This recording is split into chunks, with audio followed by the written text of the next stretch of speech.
sekalian untuk mencapai sebuah tujuan mulia, yaitu saya menjadi seorang yang dari sini kita mulai paham ya nilai kejujuran universal. Jadi kurikulum merdeka itu sebenarnya titik tombak atau titik satunya adalah di sebuah karakter. Ini kelompok 10 mungkin pada yang akan nanti dunia kerja menyeleksi karyawan itu lebih banyak akan menggunakan pada sebuah karakteristik bukan pada sebuah kemampuan. Mungkin rapotnya bagus, tapi kalau karakternya jelek minus, ya itu membutuhkan pertimbangan. Karena ini kan sekarang yang dilakukan oleh menteri kita siapa? Jadi arahnya di sebuah karakter. Karena sekarang semakin menurunnya karakter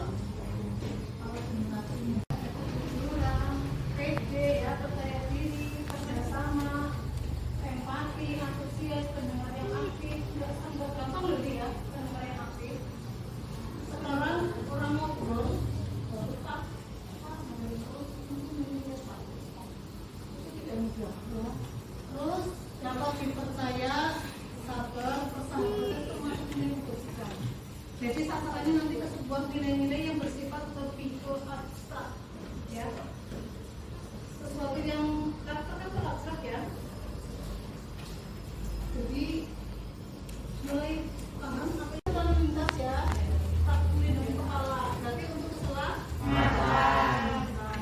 Kalau yang sesuai dengan nilai kebajikan, berarti yang mana yang benar? Fungsi pakai itu tadi pakai buat apa? Keselamatan. Sekarang kenapa mau pakai masker? Biar tidak menular penyakit. Tidak menular penyakit. Betul. Apa lagi? Tutup aib? Ya. Biar tidak terkena sinar matahari.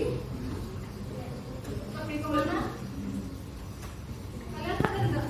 Tapi kalau kemarin mungkin waktu pandemi, kenapa mau pakai masker? Satu dari biar penyakit, melindungi diri dari virus. Jadi untuk kesehatan. Makasih, semakin tua. Sekarang juga pakai kipas. Ini ujian hidup ya. Panas, terus kita kipas. Itu tentangan itu luar biasa. Hidup itu terasa berat seperti batu.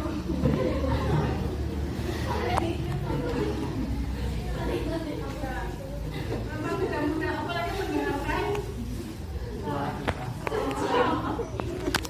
Ya, mungkin sekarang kalian pakai masker, pakai disuruh apa enggak?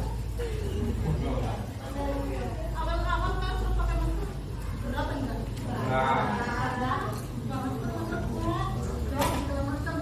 Sudah terjalani selama 2 tahun, ternyata kita tanpa diminta.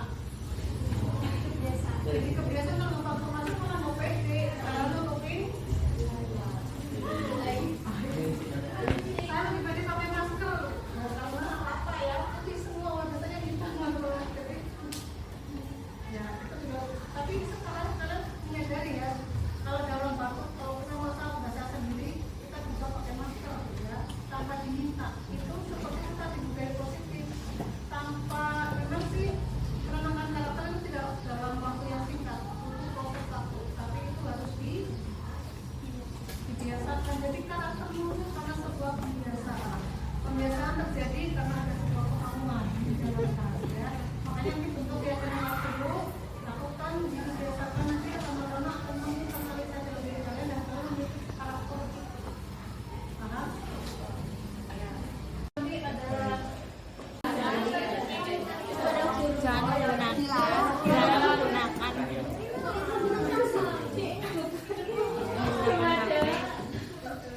saat KBM tanpa dilarang gunakan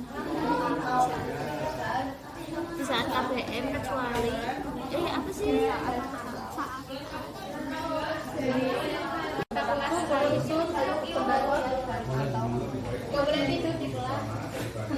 gue harus dan tahu tapi nggak tahu anggota kelas lainnya. anggota kelas iya pokoknya kok isinya tidak ya anggota kelas Iya, kelas lain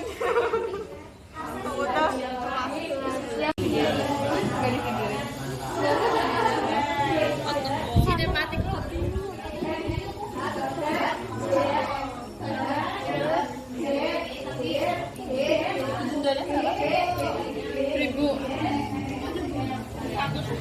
2000 Bo. 2000. Apa? Ah, 2000. Oh, ada 1000 aja. 1000 lah. 2000.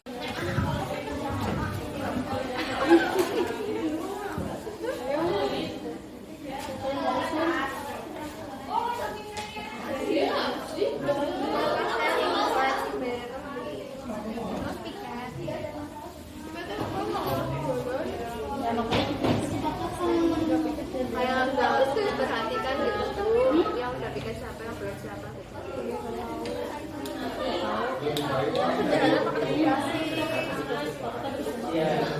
Sederhana terintegrasi. Tidak ada pokoknya kalian buat aja, kalian menentukan langsung berjalan. Pokoknya apa yang jangan membatasi lah selama berjalan. Kita bikin keyakinan biar semua itu bisa berjalan.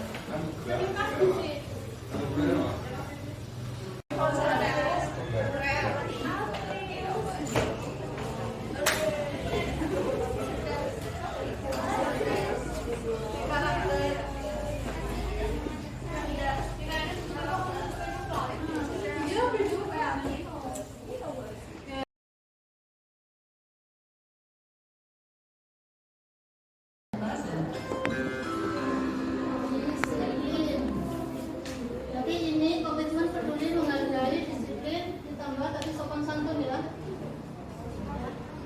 Yang ini tidak boleh menunda kas, tepat waktu tadi sudah ya. Tidak boleh sekali dan saling peduli. Maksud saling peduli ya.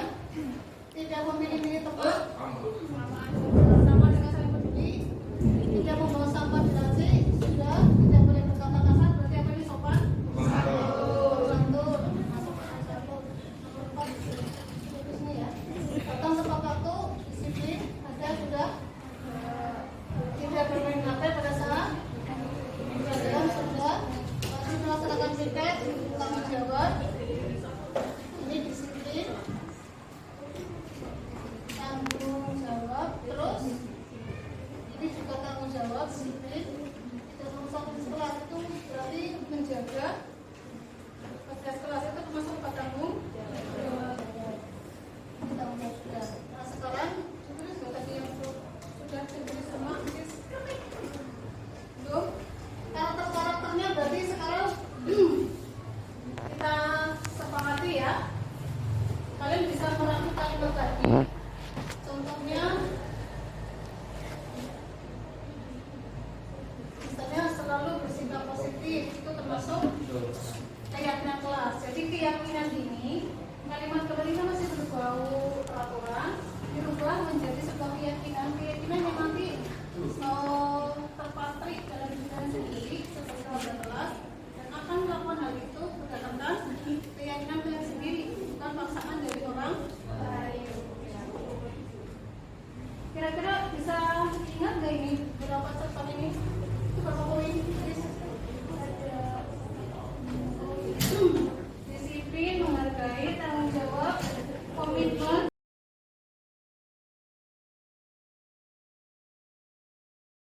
aktif dan bekerja sama pada saat proses pembelajaran, bukan pada saat proses ujian.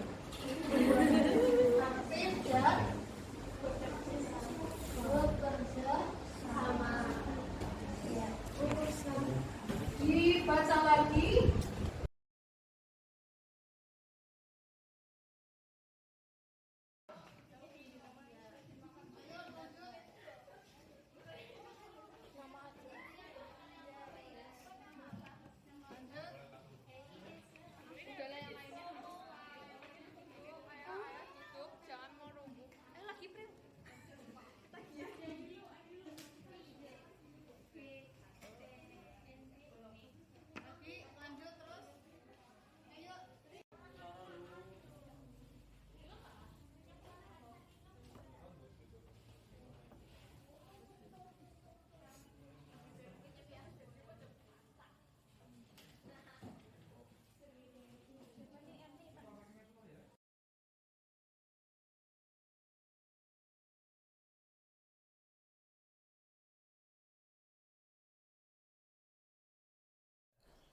Assalamualaikum warahmatullahi wabarakatuh. Waalaikumsalam warahmatullahi wabarakatuh. Yang saya hormati teman-teman CGP Angkatan 7 dari SMK Negeri 1 Purbalingga yang hebat. Bapak Ibu Guru SMK Negeri 1 Purbalingga yang tak kalah hebatnya. Alhamdulillahirrahmanirrahim. Puji syukur saya panjatkan kehadirat Tuhan Yang Maha Kuasa, Allah Subhanahu wa Ta'ala, atas limpahan rahmat dan karunia-Nya untuk kita semua, sehingga hari ini kita bisa berkumpul dalam ruangan ini dalam keadaan sehat untuk berbagi pemahaman dan pengalaman tentang penerapan budaya positif. Terima kasih saya ucapkan atas kesediaan Bapak Ibu semua untuk menghadiri undangan kami. Perlu Bapak Ibu ketahui bahwasanya acara ini adalah sebagai salah satu wujud aksi nyata kami dari modul 1.4 yang sudah kami pelajari. Izinkanlah nanti kami berlima untuk membagi apa yang sudah kami dapat dari budaya positif dan penerapannya. Ya. Nanti akan ada 6 poin Bapak Ibu yang akan kita diseminasi, yang akan kita bagikan. Yang pertama adalah disiplin positif dan nilai-nilai kebajikan universal, nanti akan disampaikan oleh saya sendiri, Wahyu Ningsih. Kemudian yang kedua, teori motivasi, hukuman dan penghargaan serta restitusi, yang akan disampaikan oleh Ibu Devi Artarti. Dan yang ketiga adalah keyakinan kelas yang akan disampaikan oleh Ibu senior kita, Ibu Justina Trirahaju Leksanawati. Dan yang keempat adalah kebutuhan dasar manusia dan dunia berkualitas. Nanti poin ini akan disampaikan oleh Bu Nelly Amalia. Dan yang kelima adalah restitusi 5 posisi kontrol. Nanti akan disampaikan oleh Ibu Nuromlah. Dan yang terakhir adalah restitusi segitiga restitusi, nanti prakteknya ya. Nanti ini yang poin ke-6 ini, nanti kita akan menyampaikan berbagi video yang telah kami buat untuk pengalaman praktek segitiga restitusi kepada anak-anak didik kami. Gitu ya Bapak Ibu ya. Itu adalah hal-hal yang akan kita pelajari. Nah, menginjak poin yang pertama adalah yang saya sampaikan, yaitu disiplin positif.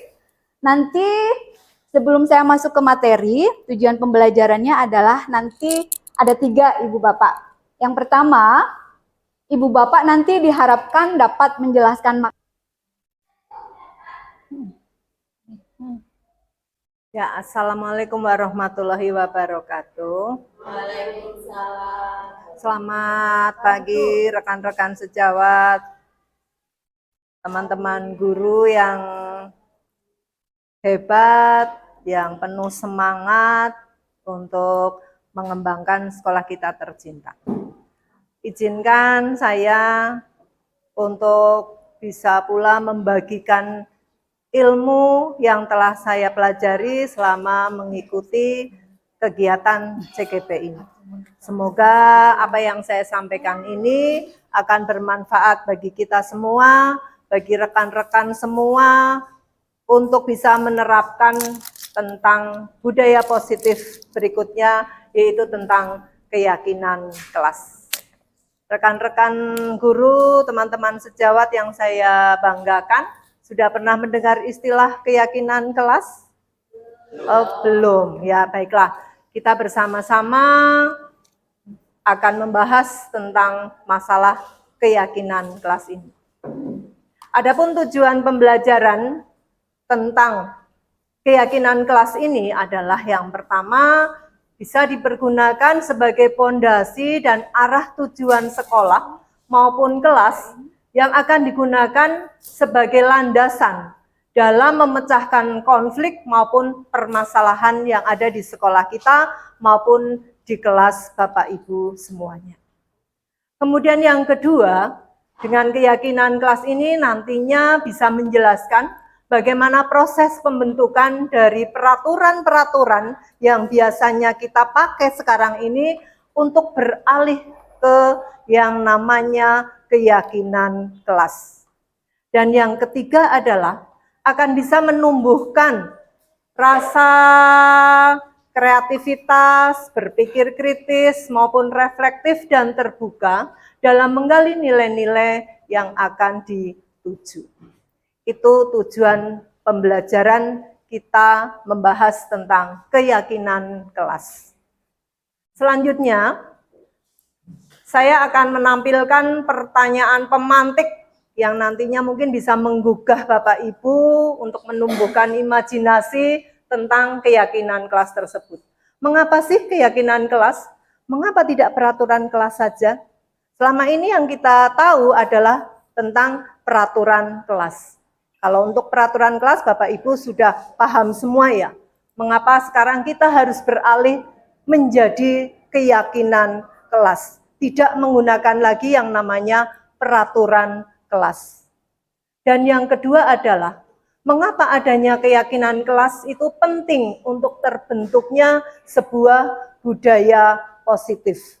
Yang mana budaya positif tadi sudah Bapak Ibu mendengarkan penjelasan dari rekan-rekan saya tadi. Kemudian yang ketiga, mengapa mewujudkan sebuah keyakinan kelas yang efektif? Mungkin pertanyaan tersebut sudah menggelitik di benak Bapak Ibu guru. Apa sih keyakinan kelas? Mengapa keyakinan kelas harus kita pakai sekarang ini? Bukan lagi menggunakan suatu peraturan kelas. Selanjutnya, mungkin kita pernah, next, ya, udah betul. Mengapa kita memiliki peraturan tentang penggunaan helm pada saat mengendarai kendaraan roda 2? Atau peraturan lain yang mungkin Bapak Ibu sering mendengar peraturan lain, contohnya apa? Mengapa Bapak Ibu berangkat sekolah sebelum jam 7 gitu ya? Mengapa Bapak Ibu guru harus masuk ke kelas sebelum jam pembelajaran? Jadi artinya misalkan Bapak Ibu mengajar jam 7, berangkat sebelum jam 7 dan harus sampai di kelas tepat jam 7. Mengapa gitu? Itu pertanyaan yang sudah mungkin berada di angan-angan kita ya. Mengapanya gitu? Mengapa sih kalau kita berkendaraan roda 2 harus menggunakan helm? Apakah karena takut adanya tilangan gitu? Apakah takut nanti ada bapak polisi, nanti kita dicegat, terus kita kena tilang gitu? Oh, biasanya takut ditilang. Itu karena suatu peraturan. Nah, kalau kita sudah beralih ke yang namanya keyakinan kelas lagi, hal itu tidak akan lagi muncul adanya suatu ketakutan akan ditilang. Yang kita munculkan sekarang adalah keyakinan. Mengapa sih harus menggunakan helm?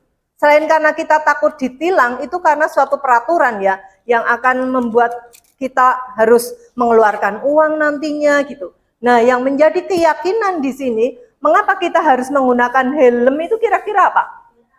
Biar aman. Betul sekali, untuk keamanan, untuk keselamatan kita sendiri dan keselamatan orang lain.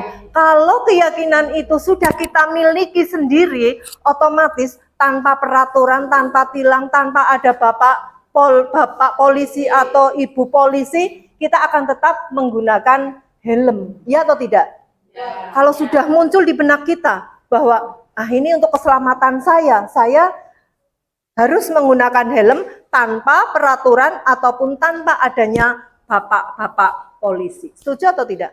Setuju. Sama dengan kita sebagai guru, kita masuk sekolah sebelum jam 7 untuk apa? Apakah karena takut nanti absennya tertulis terlambat? Atau nanti kita takut nantinya ditegur oleh bapak kepala sekolah? Kira-kira Bapak Ibu berangkat sekolah sebelum jam 7 karena apa? Menyiapkan diri di kelas. Ya, kita juga menghormati diri sendiri. Itulah yang namanya suatu keyakinan. Dengan keyakinan itu kita akan berjalan tanpa takut adanya suatu peraturan atau sesuatu hal yang membuat kita merasa menjadi negatif. Ya atau tidak? Kira-kira kalau kita berjalan, melakukan suatu kegiatan, itu didasari suatu keyakinan, kira-kira akan lebih nyaman atau bagaimana?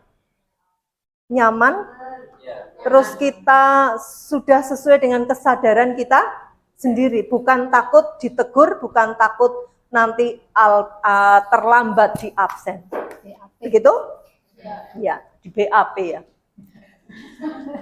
Kemudian dari hal yang tadi saya sampaikan, kita buat kesimpulan, apa sih yang dimaksud dengan keyakinan? Suatu keyakinan adalah nilai-nilai kebajikan universal. Tadi kebajikan universal sudah dijelaskan secara gamblang oleh Ibu Yayu Cantik, yang disepakati secara tersirat dan tersurat, lepas dari latar belakang suku, negara, bahasa, maupun agama.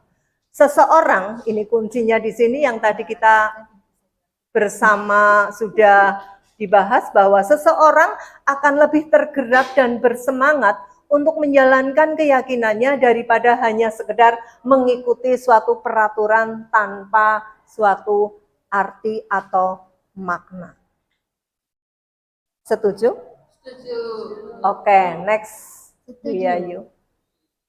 Bagaimana pembentukan keyakinan sekolah atau pembentukan keyakinan kelas yang nantinya saya harapkan semua Bapak Ibu guru bisa menerapkan keyakinan kelas ini di masing-masing kelas yang Bapak Ibu ampu. Karena Bapak Ibu sudah paham dan menyadari betul bagaimana tentang keyakinan kelas itu daripada kita menggunakan suatu peraturan. Keyakinan kelas itu harus bersifat lebih abstrak daripada peraturan yang rinci dan konkret. Yang contohnya, siswa dilarang membawa senjata tajam gitu misalkan. Siswa dilarang terlambat gitu. Atau siswa dilarang menggunakan perhiasan yang mencolok gitu. Atau siswa dilarang dan dilarang-dilarang lainnya yang selama ini kita pergunakan. Iya atau tidak? Ya. Hanya sebagai suatu peraturan, tetapi belum begitu dimaknai oleh siswa. Sehingga kita perlahan-lahan harus merubah adanya peraturan kelas ini, peraturan sekolah ini menjadi yang namanya suatu keyakinan kelas. Kemudian pernyataan keyakinan kelas dibuat dalam bentuk positif. Jadi yang lebih positif. Nanti akan saya jelaskan bagaimana yang bentuk positif itu berarti kebalikan dari negatif. Ya Bapak Ibu, kalau tadi dilarang, berarti nanti tidak lagi menggunakan kalimat itu. Kemudian keyakinan kelas sebaiknya sesuatu yang dapat diterapkan di lingkungan tersebut. Jadi yang simpel-simpel saja, yang mudah-mudah saja, sederhana, tetapi siswa mudah untuk memahaminya gitu. Karena ini kaitannya dengan kelas. Jadi ada kaitannya dengan siswa saja, siswa kita itu.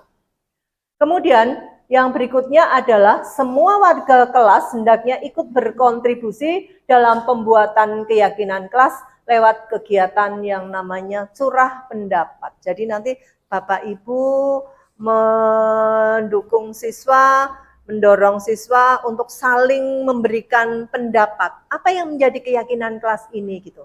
Nanti Bapak Ibu guru bisa menggambarkan yang budaya-budaya positif tadi, yang nilai-nilai universal yang sudah Bapak Ibu terima. Sehingga anak bisa paham dan mengetahui bagaimana membuat keyakinan kelas yang dapat diterima oleh siswa kita.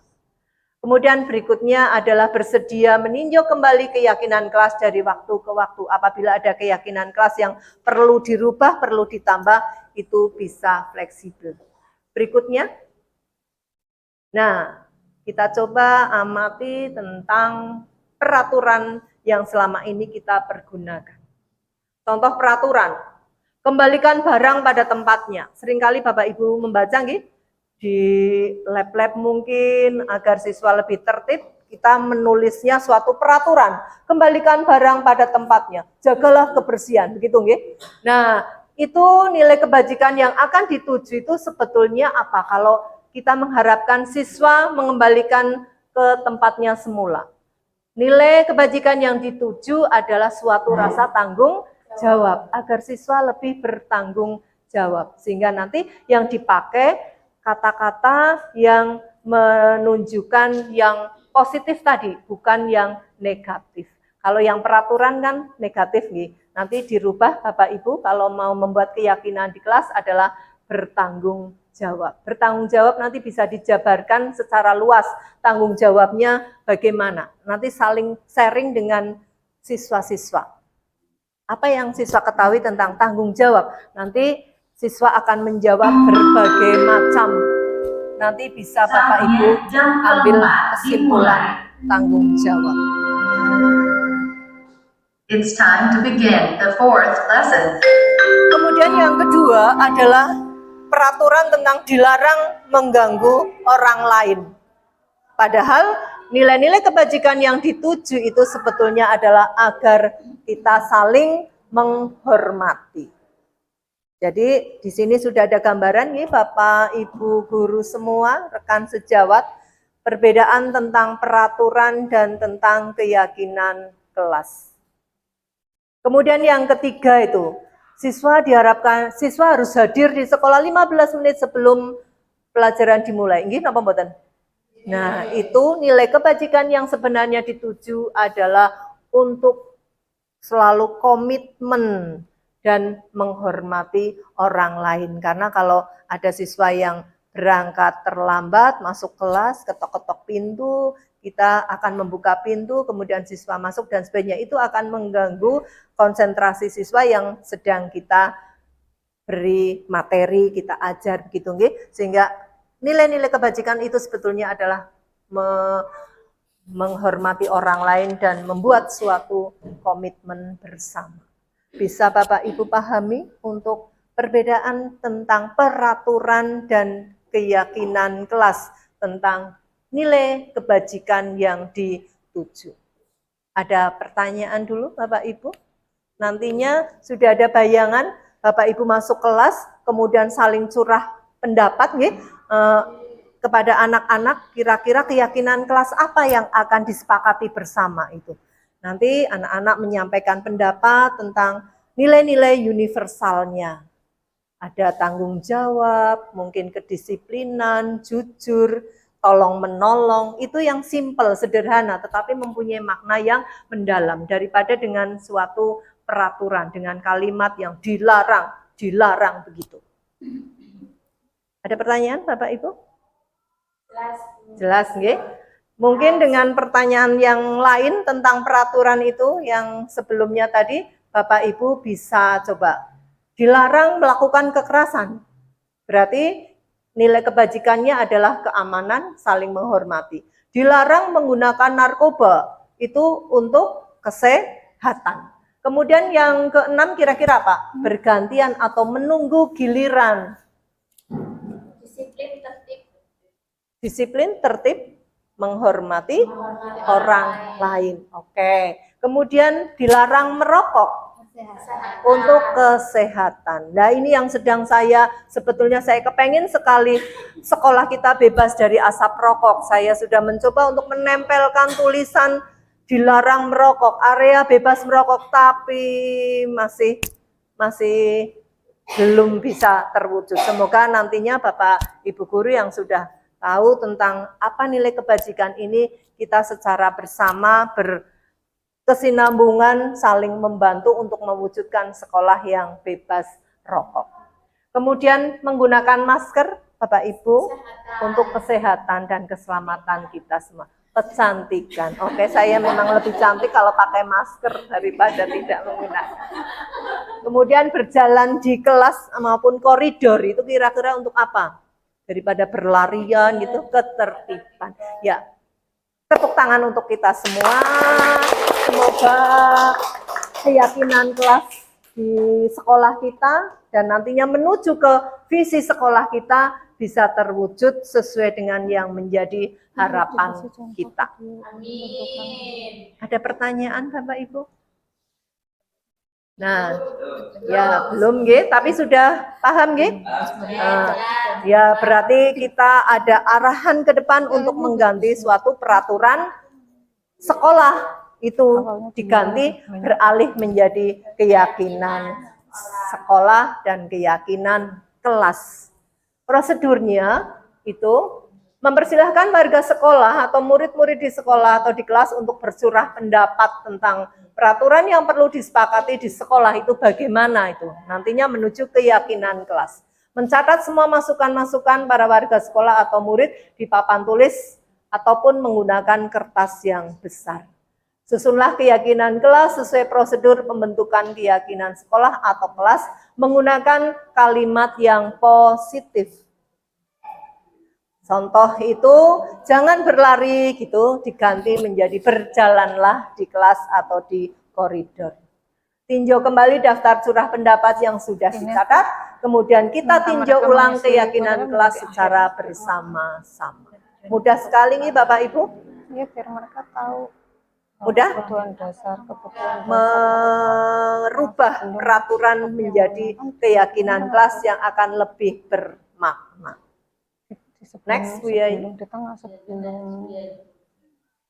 Ini contoh keyakinan kelas yang sudah saya terapkan di kelas 10 AKL 1 bersama-sama membuat suatu keyakinan kelas. Anak-anak menjawab memilih disiplin, tolong menolong, mandiri, sopan santun, tanggung jawab, dan jujur. Itu maknanya lebih mendalam daripada menggunakan kata yang negatif. Kita sekarang beralih ke positif, karena budaya positif kita coba kembangkan. Kemudian anak-anak menandatangani keyakinan kelas itu dengan harapan mereka akan selalu teringat dengan keyakinan kelas yang telah dibangun bersama. Begitu Bapak Ibu? Sudah cukup jelas tentang keyakinan kelas? Jelas? Oke, terima kasih sekali atas perhatiannya. Semoga kita semua tetap semangat untuk membangun sekolah kita menjadi sekolah yang lebih maju, lebih bermutu, dan sesuai dengan visi misi kita semua. Tetap semangat rekan-rekan semua, teman-teman yang muda-muda harus lebih bersemangat. Siap. Siap, Bu, siap. Oke. Ya, saya yang tua akan mendukung kalian. Ya. Senior. Ya, terima kasih sekali lagi atas kesediaan rekan-rekan Bapak Ibu guru yang hebat yang memberi support kepada kami semua CGP Angkatan 7 agar bisa senantiasa menularkan apa ilmu yang telah kami peroleh. Assalamualaikum warahmatullahi wabarakatuh.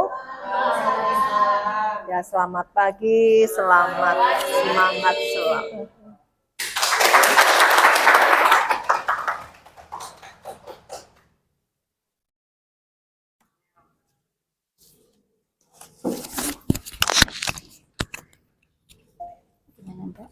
Benar di sini, Pak. Sini. Begini yang ada, Pak. Ke bawah.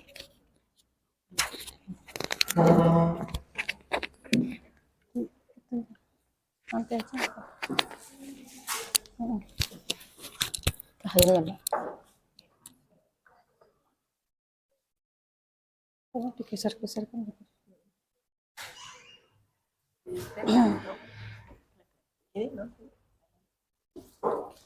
Assalamualaikum warahmatullahi wabarakatuh. Masih semangat Bapak Ibu hebat? Ya, semangat. Tepuk tangan untuk kita semuanya ya.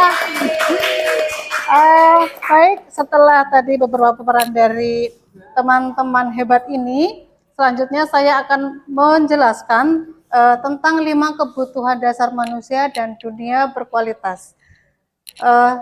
Adapun tujuan dari materi ini adalah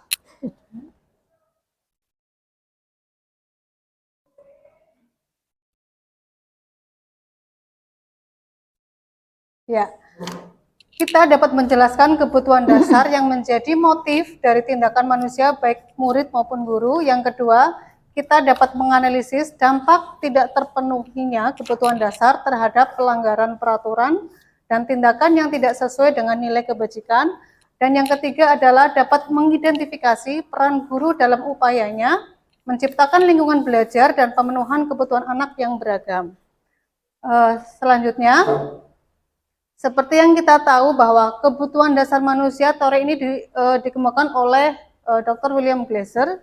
Beliau mengatakan bahwa seluruh tindakan manusia itu memiliki tujuan tertentu, yaitu untuk memenuhi kebutuhan dasarnya. Jadi kita tahu sebagai manusia, setiap kita melakukan sebuah tindakan, pasti kita punya memiliki tujuan tertentu, ada alasannya, yaitu untuk memenuhi satu atau lebih dari kebutuhan dasar kita. Nah, apabila kebutuhan dasar itu terpenuhi, maka murid kita akan dapat bahagia dan seimbang.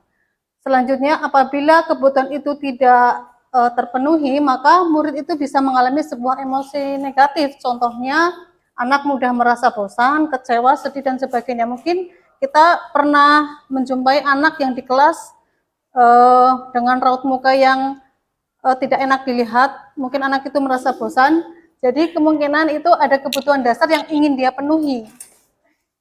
Nah, apabila kebutuhan dasar itu tidak terpenuhi, maka kebutuhan itu dapat membuat sebuah perbuatan yang bertentangan dengan nilai-nilai kebajikan atau melanggar aturan. Contohnya mungkin ada anak yang sengaja tidak memakai seragam sesuai dengan aturan, atau mungkin kita lebih banyak menjumpai anak-anak didik kita sekarang banyak yang bermake up berlebihan, padahal sudah tahu bahwa di sekolah kita itu anak-anak tidak boleh bermake up secara berlebihan.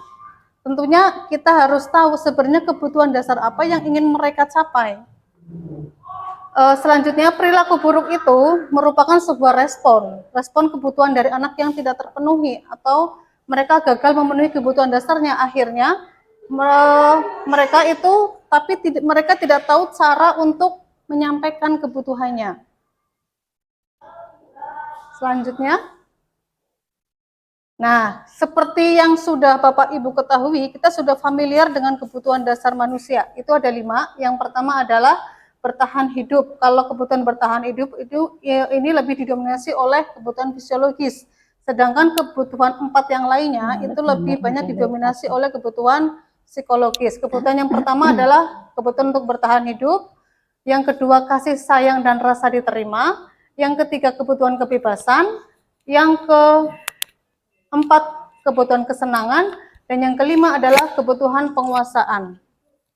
Akan saya jelaskan satu persatu dari masing-masing kebutuhan ini. Yang pertama, sebelum itu saya berikan sebuah contoh dulu, mungkin ini contohnya dari contoh anak SD ya. Jadi ada beberapa anak di kelas 3, itu mereka mengeluhkan bahwa Doni itu seringkali meminta bekal makanan dari temannya di kelas, tapi Doni itu memintanya dengan cara paksa. Kita sebagai guru harus mengetahui kira-kira apa alasan Doni melakukan hal itu, apa kebutuhan dasar yang sebenarnya dia ingin capai. Nah, untuk yang pertama, saya jelaskan dari kebutuhan bertahan hidup. Kebutuhan bertahan hidup, kebutuhan fisiologisnya itu contohnya ada rumah, makan, pakaian, biologis, dan kesehatan. Tidak mungkin ada anak itu bisa berangkat sekolah apabila kondisi rumahnya itu sedang rusak, atau mungkin dia pakaian saja seragam tidak punya, jadi ada penghalang anak untuk tidak datang ke sekolah. Terus yang kedua itu ada kebutuhan psikologis, yaitu rasa aman. Ketika anak merasa terancam, tidak aman, tentunya anak itu tidak akan berangkat sekolah apabila dia merasa kondisi dirinya itu terancam. Bahkan kalau kita tahu di kelas saja ketika anak merasa sedang tidak nyaman dengan teman-temannya, kadang anak kita memilih untuk tidak berangkat. Nah, contoh dari contoh tadi yang tentang Doni, apabila kita tanya bahwa Doni itu menjawab bahwa karena ia merasa lapar karena orang tuanya tidak membawakan bekal, itu artinya dia memiliki kebutuhan dasar, yaitu kebutuhan dasar untuk bertahan hidup. Yang kedua, kebutuhan kasih sayang dan rasa diterima. Setiap orang pasti memiliki kebutuhan ini ya.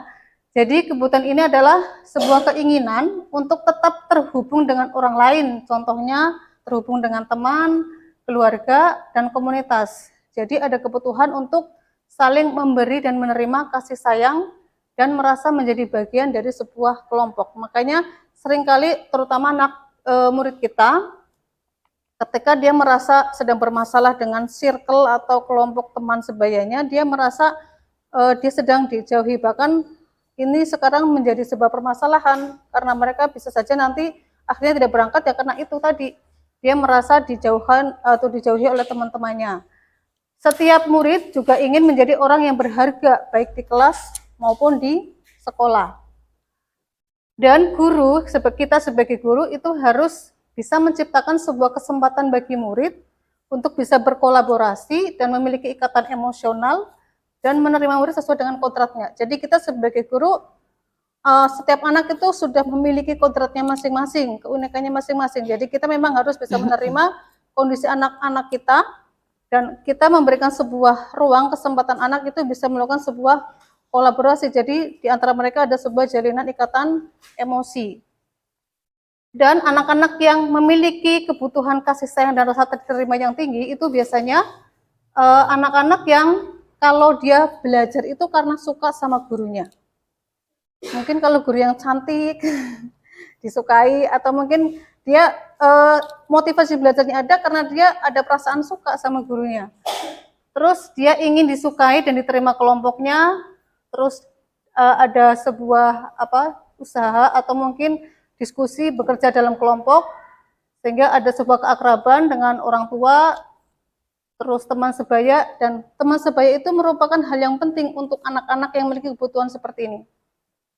Contoh dari yang tadi, yang Doni, kalau alasan Doni itu dia merasa senang jika temannya memperhatikan dia, kemudian dari itu anak-anak akan melaporkan ke gurunya. Guru nanti akan memberitahu ke orang tuanya. Jadi orang tua nanti akan memberikan perhatian lagi kepada si Doni. Nah, itu berarti kebutuhan Doni adalah memang dia ingin diperhatikan oleh orang tuanya.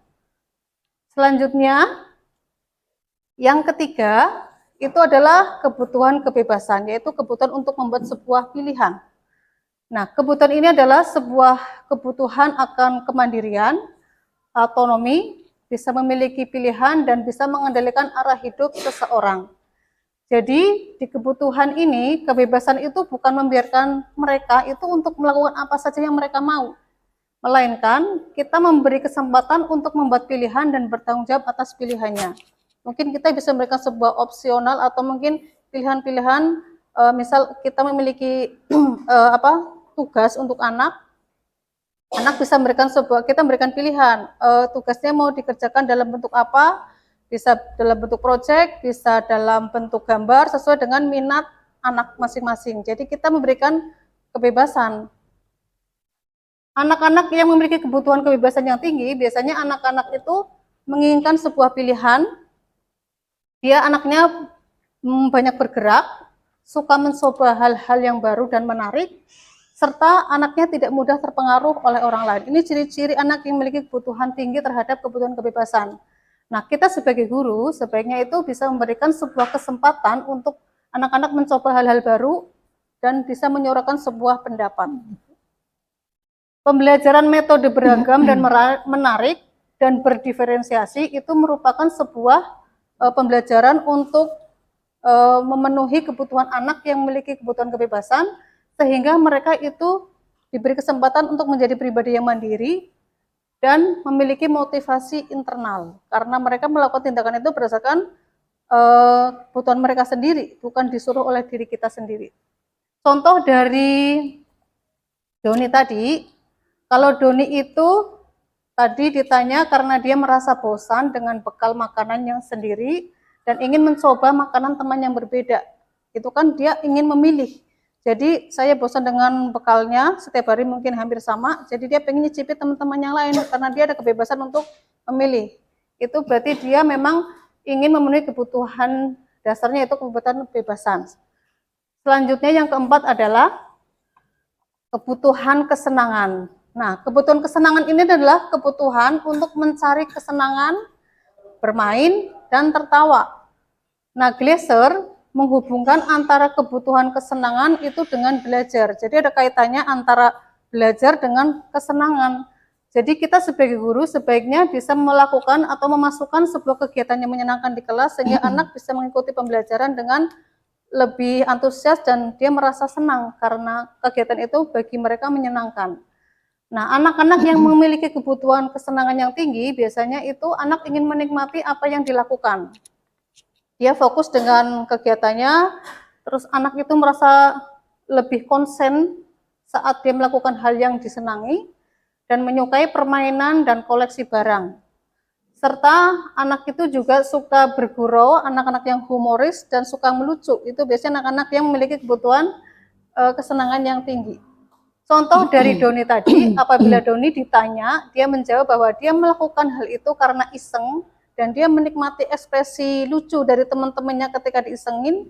Nah, itu artinya Doni itu melakukan hal itu karena dia mempunyai kebutuhan kesenangan. Selanjutnya,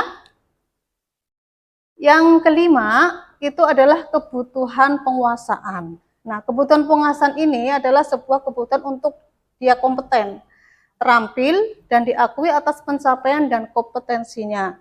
Nah, anak-anak ini biasanya adalah anak-anak yang ingin didengarkan, diberi kesempatan, bisa membuat keputusan pada hal-hal yang penting dalam hidup dan tidak dikontrol oleh sistem sekolah. Jadi, anak-anak yang memiliki kebutuhan penguasaan itu anak-anak yang selalu ingin menjadi pemimpin. Kita bisa tahu di kelas mungkin anak yang selalu berusaha ingin terlihat, terus bisa mengamati dan mencoba hal yang baru. Dia merasa kecewa kalau dia melakukan sebuah kesalahan karena tidak sesuai dengan apa yang dia inginkan. Terus rapi, anaknya secara fisik ya terlihat rapi, sistematik, dan serta ingin mencapai yang terbaik dari apa yang dia inginkan. Contoh dari Doni tadi, kalau Doni ditanya, menjawab bahwa Doni merasa hebat kalau temannya itu takut dengan dia. Jadi kebutuhan yang diinginkan adalah kebutuhan penguasaan. Bisa orang-orang lain merasa bahwa dia tuh hebat, bisa menguasai teman-temannya dalam mengambil bekal makanannya. Selanjutnya, sampai di sini apakah bisa dipahami tentang 5 kebutuhan dasar manusia? Ya. Selanjutnya, saya akan menjelaskan tentang dunia berkualitas. Nah, dunia berkualitas seperti apa? Jadi, dunia berkualitas itu adalah sebuah tempat khusus. Kita punya tempat khusus dalam pikiran kita bahwa tempat untuk menyimpan gambaran dan representasi dan semua yang kita inginkan. Jadi, itu tempat spesial kita. Jadi, apa yang masuk dalam dunia berkualitas kita itu bisa berupa orang, benda, ataupun nilai-nilai kebajikan, atau hal terbaik dalam hidup yang membuat bahagia dan terpenuhi kebutuhan dasarnya. Jadi intinya sesuatu hal yang bisa masuk ke dunia berkualitas adalah biasanya sebuah momen yang menyenangkan, yang membahagiakan, dan itu merupakan sebuah pengalaman yang kebutuhan dasar kita itu terpenuhi. Jadi itu bisa masuk ke dalam sebuah dunia berkualitas. Menurut Dr. William Glasser, jadi beliau menyebutkan bahwa dunia berkualitas itu seperti album foto.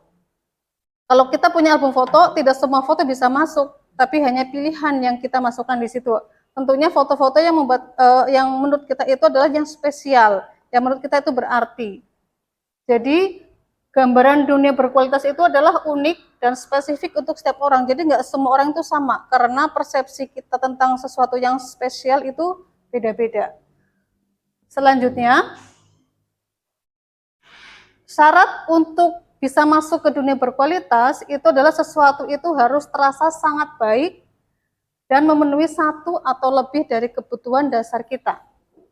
Murid juga punya dunia berkualitas, jadi kita sebagai guru tentunya kita ingin mereka itu memasukkan hal-hal yang bermakna dan nilai-nilai kebajikan yang hakiki ke dalam dunia berkualitas mereka. Jadi sebaiknya kita sebagai guru itu bisa membangun sebuah interaksi yang memberdayakan dan bisa memerdekakan murid. Jadi kita dalam pembelajaran di kelas ataupun dalam berinteraksi, kita interaksinya yang positif dan bisa mendasarkan pada sebuah nilai-nilai kebajikan. Jadi hal itu bisa membuat anak menjadi sebuah pengalaman yang membahagiakan dan akan terus diingat karena itu masuk ke dalam dunia berkualitas mereka.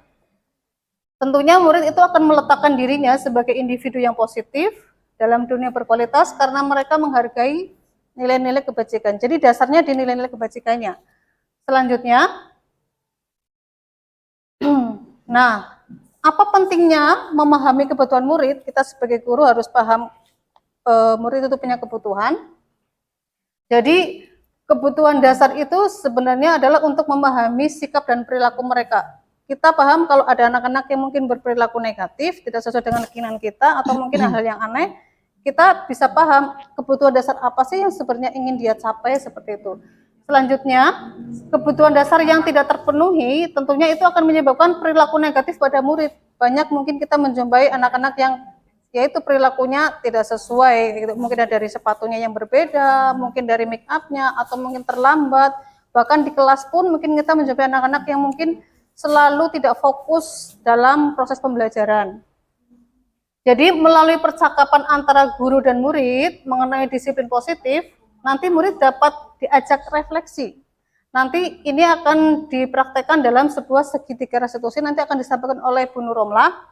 Nanti ada praktek mengajak murid untuk melakukan refleksi sehingga mereka dapat mengenali kebutuhan yang sebenarnya ingin mereka penuhi dan mendasari perilaku mereka. Jadi perilaku murid itu sebenarnya tidak bisa kita biarkan. Mungkin anak menyalahi aturan kita biarkan, tidak bisa. Namun perlu kita pahami, kemudian kita tindak lanjuti dengan mengajak murid melakukan refleksi agar mereka dapat belajar dari kesalahannya. Nanti biar lebih paham dari video tampilan Bu Nuromlah, kita tahu bagaimana cara kita untuk mengajak refleksi anak yang melakukan sebuah pelanggaran atau mungkin perilaku yang negatif. Nah, perilaku yang buruk itu juga jika dibiarkan nanti akan berpengaruh pada kondisi kelas dan tentunya tujuan pendidikan itu sendiri akan berpengaruh. Selanjutnya, saya akan mengajak mari kita sebagai pendidik, sebagai guru, jadilah ya menjadi guru yang lebih baik dengan memahami kebutuhan dasar murid kita. Setiap ada pun tindakan anak yang mungkin negatif, kita ajak bicara dengan yang membangun, yang positif, diajak refleksi sebenarnya kebutuhan dasar apa sih yang sebenarnya ingin mereka penuhi. Kemudian kita bisa membimbing mereka agar mereka menjadi manusia yang berdaya, seimbang, dan bahagia. Selanjutnya saya akan mengajak Bapak Ibu mengisi sebuah kuesioner. Nah, kuesioner ini nanti keluar ada Excel. Keluar dari Canva ya. Di Excel file Excel.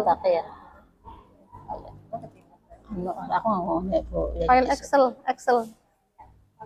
Iya.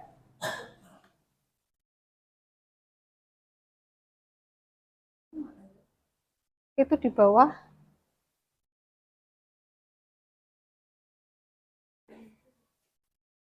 Ini enggak, itu mati, pakai tangan aja. Enggak bisa? Ya, enggak ada.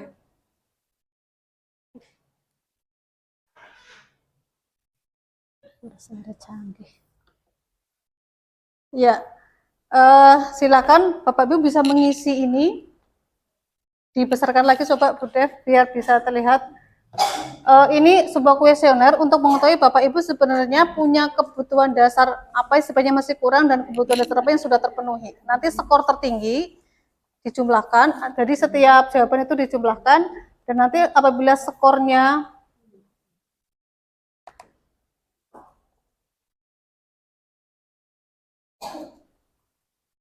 ya, kertasnya sudah terbagi? Ya, silakan Bapak Ibu isi dari nomor 1. Kalau skor 1 itu tidak benar, 3 kadang-kadang, yang 5 adalah sangat benar. Jadi kalau memang pernyataan itu adalah tidak sesuai, silakan isi dengan skor 1. Kalau kadang-kadang diisi 3, apabila itu memang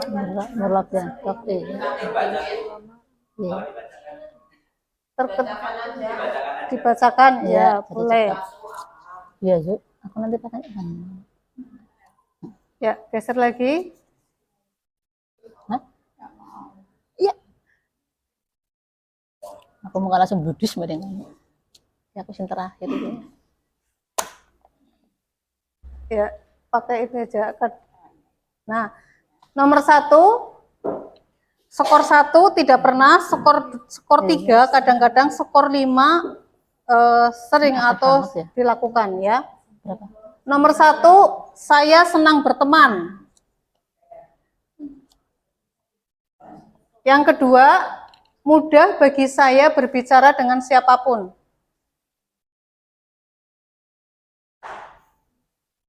Yang ketiga, saya suka mengobrol lewat telepon. Ya, selanjutnya itu nanti bisa diisi selanjutnya dari slide ini, karena setelah ini akan disampaikan paparan materi selanjutnya dari Ibu Nuromlah. Di belakang nanti saya kasih poin-poin selanjutnya tentang kuesioner ini. Katanya lucu. Apabila ada kekurangan dari diri saya dalam memberikan penjelasan yang kurang pahami, saya mohon maaf. Assalamualaikum warahmatullahi wabarakatuh.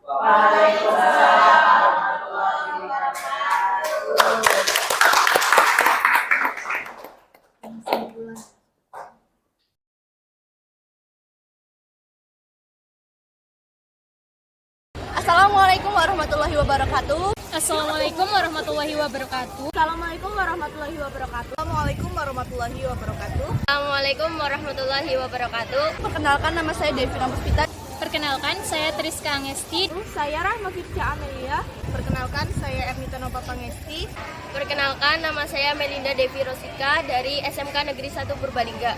Dengan adanya keyakinan kelas yang telah kami sepakati, saya menjadi lebih disiplin akan diri saya sendiri. Saya lebih bisa menghargai teman-teman yang ada di kelas. Saya merasa lebih bertanggung jawab terhadap diri sendiri. Saya bisa lebih melakukan segala sesuatu atas kesadaran saya sendiri tanpa paksaan atau adanya suatu aturan. Merasa menjadi lebih berani mengemukakan pendapat serta saran saya dengan percaya diri. Harapan saya dengan adanya keyakinan kelas ini semoga bisa diterapkan di seluruh sekolah. Dengan adanya kesepakatan kelas ini, saya berharap semoga seluruh siswa dapat mengamalkan perilaku disiplin positif dan mengarahkan karakter